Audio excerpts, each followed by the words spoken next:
9 मई के बावजूद इमरान की बहुत पॉपुलर सपोर्ट ग्राउंड के ऊपर मौजूद है। इवन आर्मी के रैंक्स के अंदर उसकी सपोर्ट मौजूद है। लेकिन क्या प्लान बना लिया है पाकिस्तान मुस्लिम लीग नून ने, जरा सुन लीजिए और उसके बाद मैं अपने पैनलिस्ट से इस हवाले से पूछना भी चाहूंगा। पहले सुनते हैं उन्होंने 2-3 दिन पहले क्या कहा और फिर आज उन्होंने पैगाम क्या दिया जनाब इमरान खान का। और चीज जो इमरान खान ने आज खास स्ट्रेस करके भेजा है कि आप जाके लोगों को बता दें, उन तक लॉयर्स के थ्रू इंफॉर्मेशन आई है और उन्होंने कहा है कि बाकी पार्टीज को भी बता दें। नून लीग ने कंप्यूटर्स हैक कर लिए हैं जहां से रिजल्ट्स आने हैं और उनका इरादा ये है कि जब रिजल्ट्स आ रहे होंगे ये उनको तब्दील करेंगे। अभी इमरान खान ने खास पैगाम भेजा है कि इमरान खान ने कहा हकीकी आजादी के लिए परसों जो दिन है ये फैसला कुन दिन है। जो पोलिंग एजेंट्स हैं वो ये जिहाद समझ के इन वोट्स की हिफाजत करें और जब तक रिजल्ट नहीं निकलता वो उन्होंने पोलिंग स्टेशन से नहीं निकलना, किसी न किसी प्रेशर में नहीं आना। और वोटर्स के लिए ये कहा है कि जब आप बाहर आए आप बाहर इंतजार करें, अपने वोट का खुद तहफ़्फ़ुज़ करें, आप बाहर बैठ के पिकनिक करें, चाय पिलाएं, लेकिन आप अपने पोलिंग स्टेशन को गैर महफूज ना छोड़ें। एक बार फिर खुशामदीद कहते हैं इलेक्शन ट्रांसमिशन में आपको साहब एक तो जहाद के तौर पर इसको लेना है जो इमरान खान साहब का पैगाम पहुंचाया गया, लेकिन जो पहला प्रोग्राम जो उनका था पैगाम वो ज्यादा डिस्टर्बिंग था मेरे लिए। क्या ये मुमकिन है in today's day and age के लिए वो कंप्यूटर से कुछ तब्दील कर ले मुस्लिम लीग नून, क्योंकि सजाएं वो कह रहे हैं उनके कहने पे ही इनकी दुनिया में तो बिल्कुल मुमकिन है। हर चीज जो है वो इम्कानात का खेल है और ये बड़ा दिलचस्प होता कि तमाम बयानात का इसी किस्म का आप कोलाज बना के चलाते, तो ये दिमाग की दही बनाने का एक फार्मूला है। इस वजह से नहीं कि कौन कह रहा है, इस वजह से कि क्या कहा जा रहा है और कितने कम अरसे में वो अपनी क्या पोजीशन चेंज कर रही है। यानी अगर कंप्यूटर हैक हो गए हैं और इलेक्शन फारिग हो गया है तो फिर आपको पोलिंग एजेंट को मोटिवेट करने की जरूरत नहीं है। फिर आप उनको ये कहेंगे जी आपने वोट का तहफ़्फ़ुज़ नहीं करना क्योंकि वोट तो पहले चोरी हो गया। तो मेरे ख्याल में 48 घंटे पहले जो उन्होंने बात की थी उसको भूल गई थी। ये एक रिवायत बन गई है, the live for the day. ये जो आखिर उन्होंने बात की कि जी आप जाएं और काम करें, वाक़तन पाकिस्तान तहरीक इंसाफ अगर 50% हम मान लेते हैं कि वो जबर का शिकार है, उनके ऊपर दबाव मौजूद है, उनकी पार्टी तितर बितर है, लीडरशिप जो है वो किसी भी वजह से जेलों के अंदर मौजूद है अपने करतूतों की वजह से या किसी और वजह से, तो हम मान भी लें तो 50% आपको एक पैरेलल प्लान क्रिएट करने की ज़रूरत होती है। मेरे ख्याल में पाकिस्तान तहरीक इंसाफ उस नुक्ते पर पहुँच चुकी है जहाँ पर वो वाक़तन ये समझती है कि इमरान खान ने कह दिया, उसकी बहन ने कन्वे कर दिया तो वो हो जाएगा।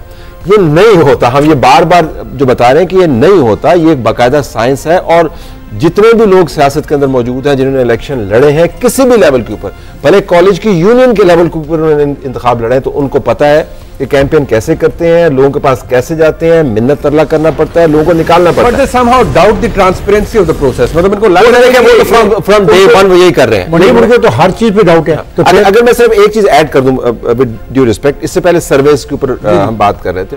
मेरे ख्याल में जो बाजार का बज है उसको आप सर्वे के साथ कंपेयर नहीं कर सकते। बाजार का buzz, I agree with you sir, के आप बाजार के बज के जरिए एक general drift of the sentiment उस हल्के के अंदर तो आप डिटरमिन कर सकते हैं, वो सर्वे नहीं होता। लेकिन सर्वे की जो साइंटिफिक अहमियत आप उसको डिनाई नहीं कर सकते। उसकी मैं वजह आपको बताता हूँ। हम सबको पता है कि तमाम सियासी जमातों ने, नून लीग ने अभी, पीपल्स पार्टी ने भी अपने अपने कैंडिडेट्स को टिकट देने से पहले उनकी बाकायदा एवेल्युएशन करवाते हैं, राइट, और वो किस जगह पे खड़ा है, हल्के के सर्वे होते हैं, लोगों का सेंटीमेंट जानते हैं और यही तंजीमें करती हैं और उसके बुनियाद के ऊपर फिर वो इंटरव्यूज करके, अगर आपने 3500 बंदों का इंटरव्यू किया तो उसके अंदर 2500 लोगों के सर्वे बाकायदा करवाने पड़े होते हैं। So in a way parties do rely on it and parties की अपनी प्रोजेक्शंस भी हैं। ठीक, शहजाद चौधरी साहब ने मैं ज्वाइन किया साहब बहुत शुक्रिया सर। इनफैक्ट आपसे मैं पूछना चाहूंगा कि पाकिस्तान तहरीक इंसाफ का जो नैरेटिव में कहूं या बाय लार्ज वो ये कह रहे हैं कि हम रियासती जबर का शिकार हैं, अपने वोटर को या सपोर्टर को वो ये भी कह रहे हैं कि आपने अपने वोट की हिफाजत करनी है, पोलिंग एजेंट्स को कह रहे हैं जी आपने प्रेशर में नहीं आना।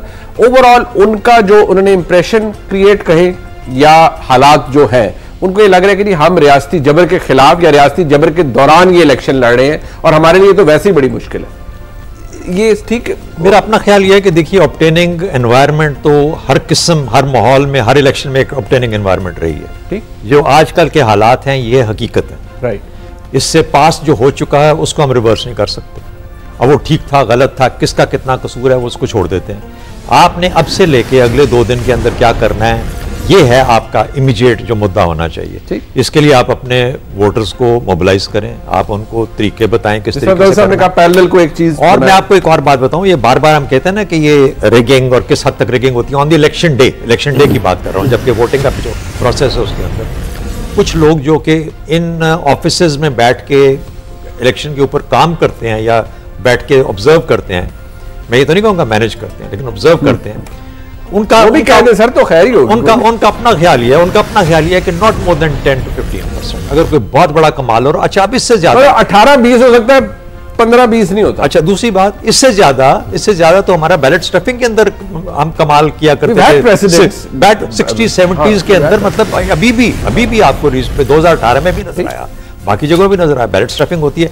शायद आज के दिन में वो पॉसिबल नहीं, it is not possible today. तो मेरा ख्याल है कि देखिए, जो हम एक जिस किस्म का मुल्क है, जिस किस्म का माशरा है, उसी तरह का हमारा इलेक्शन होता है। तो मेरा ख्याल है कि बजाय उसके ऊपर रोने के, वो जो 5 साल का पीरियड मिलता है उसके अंदर उसको दुरुस्त करने की कोशिश करें, इलेक्शन कमीशन को दुरुस्त करें, अपने वोटर को पढ़ाएं, सिखाएं, उसको बेहतर करें, कुछ काम करें ताकि लोग आपके अंदर यकीन करें, और उसके बाद जब एक प्रोसेस में चले जाते हैं तो प्रोसेस की क्रेडिबिलिटी रहने दें, ताकि उसके जो नताइज हैं वो आपको काबिल कबूल हो, और आपको किसी एक जुमला, ठीक, और उसके बाद उसकी वजाहत बाद में हो जाएगी। जुमला ये है कि अगर वोट डलवाना साइंस है जो हमने ऑब्जर्व किया, तो हमें ऑनेस्टली ये भी रिपोर्ट करना चाहिए कि रिगिंग करना भी एक साइंस, और उसके ऊपर हम डिस्कस कर सकते हैं आर्ट भी कह लो ना, वो साइंस है, बाकायदा साइंस है। वो फिर हम वजाहत करेंगे कि ये इतना आसान काम नहीं है कि जी इलेक्शन वाले दिन सब कुछ ठीक होगा, बिल्कुल पटाखे के साथ रिगिंग। बट सर, जहन साजी भी एक आर्ट और साइंस है, पीटीआई का कोई सानी नहीं है उसमें, बट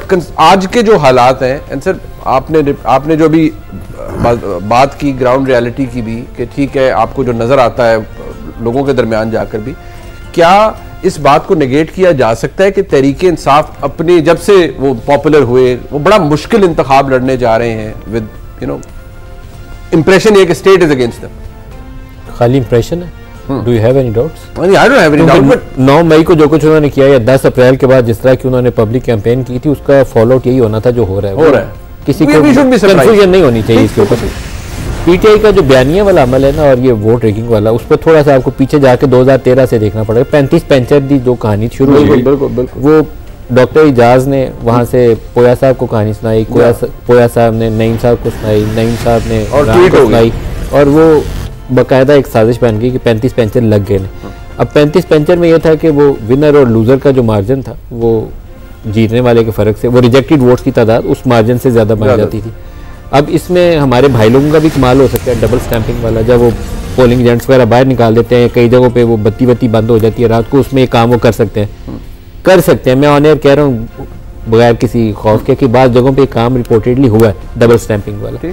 तो 35 पेंचर की कहानी के लिए लेकिन आपको एविडेंस चाहिए थी, वो एविडेंस दस्तयाब नहीं थी। 4 हल्के की वो शुरू हो गया उनका धरना, और 4 हफ्ते आज तक हमारी जान ही नहीं छोड़ी। वो 4 हल्के जो थे 2013-14 से आज तक पाकिस्तानी सियासत का बेड़ा गर्क हो गया। जो अल्टीरियर मोटिव था उस धरने का, वो तो फिर आपको पता ही है सर, वो क्या? वो खाली इमरान नहीं था। आप देखिए, जब आप खाली इमरान को पकड़ते हैं ना, सर उसमें तो आपको जब भी आपको इमरान को पकड़ना है, जब आपको ये यूट्यूबर्स को उठा के ले जाना है, ये सोशल मीडिया पे जो गाली निकालते हैं इनको उठाना है, तो फिर साथ उन लोगों को जिन्होंने उनको ट्रेन किया था, किया था इस काम के लिए, फिर साथ उनको एक दफा अकाउंटेबल ठहराएं, उसके बाद निजाम कभी साफ नहीं होता। लेकिन आपने पार्लियामेंट पे चढ़ाई करवाई, आपने पीटीवी फौज जब कब्जा करती थी इक़्तिदार पे, तो फौज वो फ्लांगती थी दीवारें उसकी पीटीवी स्टेशन की, आपने पीटीवी पे कब्जा उस दिन ट्रांसमिशन स्विच करा दी।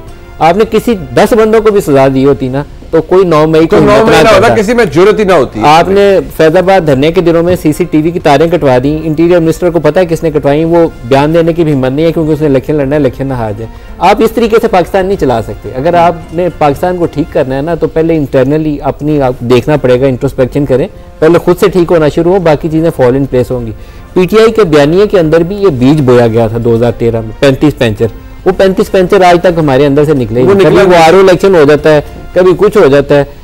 तो अभी हमें इस मामले में तो फिर किसी उसमें रहनी नहीं चाहिए ना कि इंतखाब होगा, परसों रात से ये आवाज आ जाएगी कि ये धांधली हो गई। अभी से आ रही। बट 2013 और 2018 के इलेक्शन में, 2013 में था रिजल्ट मैनेजमेंट सिस्टम, और 2018 में आके हो गया रिजल्ट, वो RTS, जी जी जी, जो भी उसका नाम था, रिजल्ट ट्रांसमिशन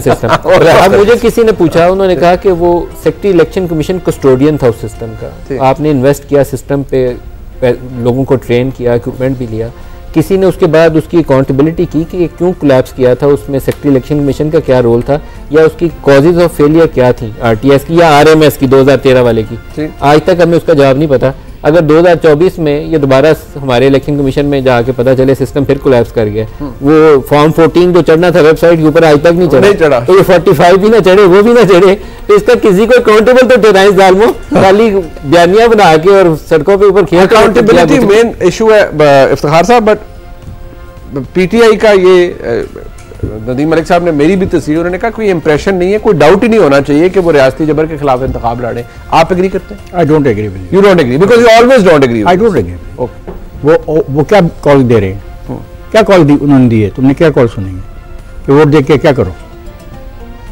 वोट दे के क्या करो, क्या कॉल है? कॉल वो क्या कॉल दिया आपने, सुनी है कॉल? हाँ जी, हाँ जी। क्या कॉल सुनी है आपने? वोट देने के बाद क्या करना है? जब हिफाजत करनी है वोट की। किसकी? वोट ये किसका काम है? ये PTI का काम है। प्लीज, ये इतनी बातें इन्होंने की हैं, यहाँ से मामला सारा शुरू होगा। ठीक है, मैं जो 8 की बात कर रहा हूँ, 9 की बात कर रहा हूँ ना, यहाँ से मामला शुरू होगा। मतलब सर वो जाएंगे, वोट डालेंगे और वोट की हिफाजत करेंगे, नथिंग विल हैपन। लड़ाई विल। मैं हैरान हूँ कि आपने मुझे सुना क्या, और मुझे सुना है, मैं जनाब से पूछ रहा हूँ, रोशनी डाल। मैं तो बिल्कुल रोशनी डाल रहा हूँ भाई, ये सुनने से पहले मैं रोशनी डाल चुका था, और मैंने आपको कहा था कि आप इस चीज से हमेशा डिसएग्री करते हैं कि भाई ये कोई रिगिंग, कोई रियासती जबर, कोई कुछ नहीं। मैं बिल्कुल डिसएग्री करता हूं कि रिगिंग इस लेवल की नहीं हो सकती जिसमें मुकम्मल इंतखाबी अमल को पलटा दिया जाए। I challenge all of you on the television में चैलेंज कर रहा हूं। मैंने इमरान खान को चैलेंज किया था while I was doing and I was in charge of the election cell of Jio 2013। 15 दिन तक मेरा चैलेंज टीवी की स्क्रीन पे चलता रहा कि इमरान साहब आप हम पे इल्जाम लगा रहे हैं ना कि हमने कोई ऐसी हरकत की, आओ और साबित करो। ठीक, ये नहीं हो सकता, और अब तो नामुमकिन हो गया है, क्योंकि जो आप ट्रांसमिशन ये हम कर रहे हैं ये लम्हा बलम्हा रिकॉर्डेड है। बिल्कुल सही, इसमें बिल्कुल आप कोई चीज़ गायब नहीं कर सकते। जो इलेक्शन ट्रांसमिशन सारे लोग कर रहे हैं, जो पोलिंग स्टेशनों पर से आती है रिपोर्ट और उसको जारी करते हैं, उसमें रिगिंग नहीं हो सकती। और पोलिंग स्टेशनों पर रिगिंग इसलिए नहीं हो सकती कि इस वसी पैमाने पर हो ही नहीं सकती कि इलेक्शन का रिजल्ट ही बदल दिया गया। फिर इसका मतलब है सर, जो परसों रात जीतेगा, जिसकी सीट ज्यादा होगा, वो फेयर एंड स्क्वायर जीतेगा। ये फिर दांधी वाला खाली शोर शा रही है। यस, दुरुस्त नहीं है, दुरुस्त नहीं है। अगर आप मार्जिन, मैं गुजारिश कर रहा हूँ, margin of victory and defeat देखें तो जहाँ पे वो कह रहे हैं कि छोटे पैमाने पे ये 5% या 10%, उस मार्जिन के ऊपर 30 सीटें डिसाइड हो जाती है। एक सेकंड, एक मिनट, आपने पूछी बात नहीं, मैंने तो NA 140 मुकम्मल ही नहीं, बात मुकम्मल मैं करता हूँ। मेरी बात किस तरह मुकम्मल कर सकते? मैं इसलिए कर सकता हूँ कि आपने मार्जिन, आप मार्जिन की बात कर रहे हो ना, एक मार्जिन 249 है, तो उस मार्जिन से क्या होगा फिर? अच्छा सर, मैं तरह साहब अपनी थॉट कंप्लीट कर लें, फिर मैं साथ साथ बात करूं। नहीं, मैं फिर जवाब दूंगा इसका। मैं कहता हूँ कि इतनी बड़ी रिगिंग नहीं हो सकती। सर इधर ही रखे, अपने दरमियान ही रखें, कोई बात नहीं सर, मैं देखें आप सार साहब नहीं, वो मुझे नहीं सकता लग, मैं तो रिगिंग की जो बात हो रही है, आपको तलब होगा। आप देखें सर, मेरा तो ताल्लुक है, मेरे मेहमान है, लोग देख रहे हैं, लोग देख रहे हैं, मेहमानवाजी की वो मैंने देख ली। सर मेहरबानी, सर आप नाराज नहीं होना। मैं रिगिंग के बारे में, ये जितना ड्रास्टिक इंसिडेंट हुआ सर, ये 9 मई वाला, आमतौर पर तो ये भी होता है ना कि हवा का फैक्टर तो होता है इंतखाब के अंदर, बट ये तो कोई और ही फैक्टर था, और उसका अभी भी आपको नजर आ रहा है कि उसका आउटपोर इस साल में भी है, और जिस तरह से जो कुछ हो रहा है। सो यू फील के वो चीज़ अभी भी वोटर के दिमाग में भी है, लोगों के दिमाग में भी है कि यार इस जमात के ऊपर, इस लीडर के ऊपर ये स्टिग्मा है 9 मई का। 9 मई के बावजूद इमरान की बहुत पॉपुलर स्पोर्ट ग्राउंड के ऊपर मौजूद है, इवन आर्मी के रैंक्स के अंदर उसकी स्पोर्ट मौजूद है, लेकिन 9 मई को किसी ने पसंद नहीं किया। वो लोग जो बड़ा वोकल थे इसके लिए, वो भी बोलेंगे कि ये बेवकूफ़ों वाला काम इसने किया।